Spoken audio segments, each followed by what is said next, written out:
You ask Tiger to solve. This deals with linear equations with one unknown. The final result is a equals 10. Let's solve it step by step. Group all constants on the right side of the equation. Subtract 5 from both sides. Simplify the arithmetic.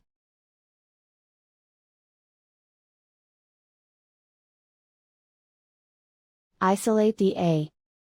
Divide both sides by 2. Simplify the fraction. Find the greatest common factor of the numerator and denominator. Factor out and cancel the greatest common factor. And so the final result is a equals 10.